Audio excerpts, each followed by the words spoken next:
Algebra 2.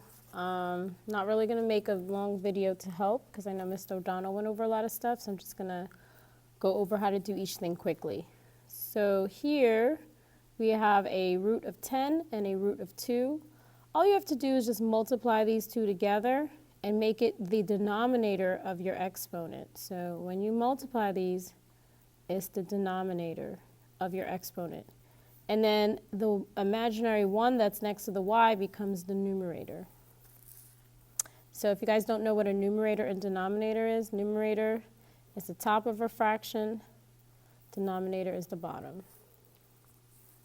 All right, here you want to change it from root to exponential.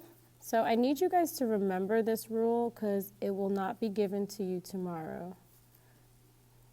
So if you watch this video, you could at least look it over and memorize it now. So that's how I changed this. There's like an imaginary 1 there. So the 11 became the denominator, and then the imaginary 1 became my numerator. And I can't leave it like this, so I just rewrite it with the negative as my exponent. All right, here, first thing I did is I multiplied. So put a 1 underneath, so 1 times 9 is 9. 5 times 1 is 5. And then you have to rewrite it as a square root. And here's your answer. Remember, the denominator is your root. The numerator is your power. That's why here when you were looking at it in this way, the power became our numerator here. Now we're working backwards. Our numerator becomes our power. Okay, if you go here, you should have multiplied by adding these together. So 9 plus 3 is 12. 4 plus 2 is 6. And then you were supposed to subtract these. You see how my answer key is bad, and no one even fixed it. So 12 minus 6 is 6. And then you do a half of 6 or multiply 6, and you should have gotten 3.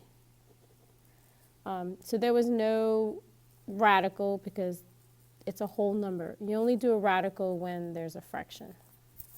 All right, these you guys are good at. You know how to do this. I don't even need to go through it too much. So I'm just going to show it to you.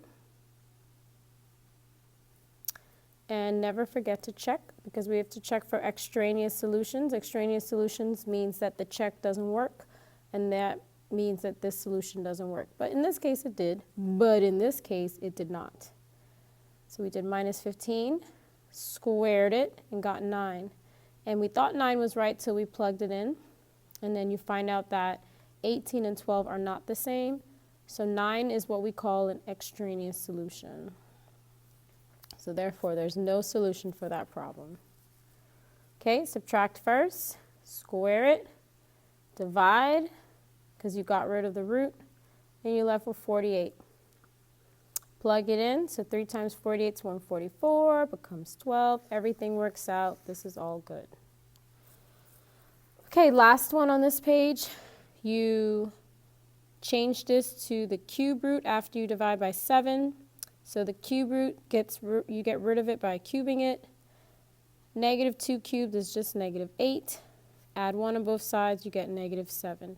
Again, you could take this whole thing, put in your calculator, and your goal is supposed to get negative 14. So you don't even need to do these 2 steps. You can just put this whole thing in your calculator, and if you get negative 14 and they're the same, you could just write they're the same. It checks out. This is a good solution. So out of these 4, the only one that wasn't good was number 6. All right, on the back, I hope I did these right. So meters represents distance. So 20 went in for D.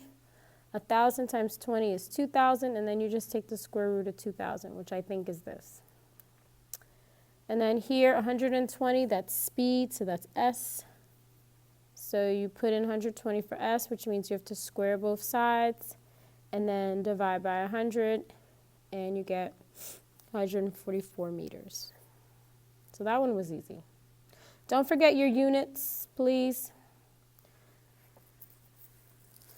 All right, this next one here was the formula, and you have to plug in 50, Put it all together, you get 156,250 watts. Don't forget your units. They even tell you power has watts. Okay? V is in miles per hour, which is why I wrote miles per hour here. So in this one, we had to divide by 0.025. You get 4,000. Take the fourth root. So in your calculator, the fourth root is going to be 4, math number 5, and then it'll give you that fourth root, and then you'll put whatever you need to put inside there. And that's how I got 7.95 miles per hour. Try to have 2 decimal places. The more decimal places, the more accurate. All right, good luck. Come see me at lunch. I know the only person that's going to watch this is Jennifer. But if someone else besides Jennifer watches it, that's great. Good luck.